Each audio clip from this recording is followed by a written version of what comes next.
Hello and welcome to TD Football's Transfer News. I'm your host Dylan Gazniti. Let's get into it.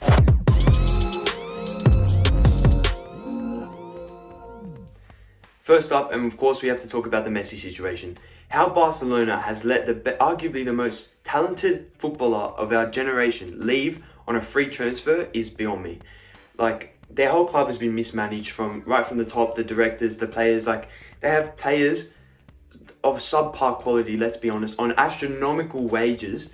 It's just ridiculous. Reportedly, Piqué right now has taken a wage cut to the point where he's getting paid $4 a week. I don't know if that's true, but that is just outrageous. PSG, of course, is the destination for Messi, along with a few other superstars, namely Hakimi, Ramos, Donnarumma, and Wijnaldum. This could be arguably the greatest transfer window for a single club in the history of football. Getting these players, four out of five of them on a free transfer, is just ridiculous. Donnarumma, such a young, promising goalkeeper, they're set for years after of course Navas, who has been a great service for them, let's be honest, in the Champions League. But Champions League in particular, surely this is the team that does it. It's like they've been playing Ultimate Team. This is the team that goes all the way, surely. I can't look past them.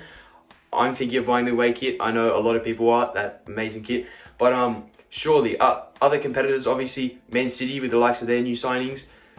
I obviously go for Liverpool, but I don't see us progressing to that point. We can't compete with that. PSG, that front three of Eminem, Messi, Mbappe, Neymar is just outrageous, and I hope to see them turn it up. I can't wait. Our next story involves the likes of PSG again, but not in a good way, unfortunately, PSG fans. Mbappe has declined the opportunity to sign a new deal, which sees him potentially leave on a free transfer next season. It is still possible for PSG to sell him this season to, obviously, Real Madrid, who's been Mbappe's target his whole life, idolizing Ronaldo. But to see someone of his quality leave on a free, again, like with Messi, it would just undone all their hard work in this transfer window. To lose Mbappe, one of the most promising forwards of our generation, again, it's just sad to see. But if they were to lose him, Ronaldo is the obvious replacement. Ronaldo is reportedly said to be worth about 75 to 80 million euros in the current transfer market. And thinking of Eminem at first was just ridiculous, outrageous. To think of Ramos and Messi on the same team, ludicrous. But to think of Ronaldo and Messi on the same team, it just game over. Every team that faces them, I don't see a chance. I don't see anyone coming close to that. That front three of Neymar, Ronaldo, Messi, that is just ridiculous. And if they manage to pull this off, I hope they do, because imagine the scenes. Imagine. Moving away from PSG now and to the Premier League. And first up, we're going to talk about my favourite team, Liverpool, who don't always have the most outrageous transfers, I must admit. But the signing of Konate is one that excites me a lot, because obviously we've seen last season Liverpool have had their doubts with injuries. Like Robertson already is out with an ankle injury. Last season Trent was out, Van Dijk was out, Gomez was out. Matip is always an injury doubt. So getting a solid player like Konate, who's quick, strong, physical, he's a great centre-back. I've been watching him. He really excites me. I can't wait to see him alongside Van Dijk, who, again, in his first game, pre-season was a bit concerning, but his first game looks promising. I think he can get back to his usual self right up there. So I'm excited for this season. Next up, and we have another European giant, Manchester City, who are always in and amongst the transfer window. And they've managed to sign Grealish for 100 million euros from Aston Villa, which is a record-breaking fee for an Englishman. And I see this. Here's the thing. I don't think Grealish himself is worth 100 million, just because of when you compare to other people you could buy. You could buy Haaland for 130-ish million, I think.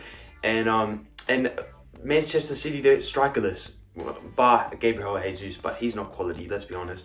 So for that, I don't think they need him. They have Raheem Sterling, they have De Bruyne when he's fit. Obviously, he's a good replacement, but 100 million for Grealish, I'm not too sure. I have no doubt he'll be amazing, but whether he lives up to that price tag, we'll have to see. Our next story, of course, involves Manchester City again, but in particular Kane, who obviously plays for Tottenham Hotspur, striker for them, Golden Boot winner last year. But he wants to lead. He wants to challenge for European trophies. A player of his quality ending his career without anything to show for it would just be disappointing. So obviously, Manchester City is the club that's interested in him. I obviously he didn't start against Manchester City. He wasn't even named in the squad, not on the bench, nothing. So I think this is looking likely that he possibly could potentially leave for Manchester City, but we'll have to see. We'll have to wait and see.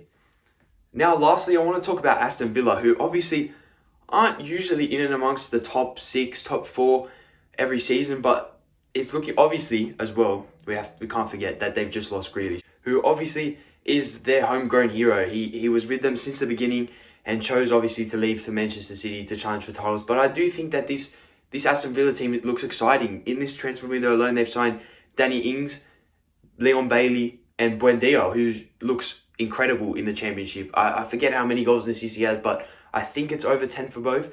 So this team looks good, looking sharp, and I'm excited to see what they have in store for us. That's it for today's transfer roundup. I hope you've enjoyed. I've been your host, Dylan Garzanidi, and I'll catch you next time. Thank you.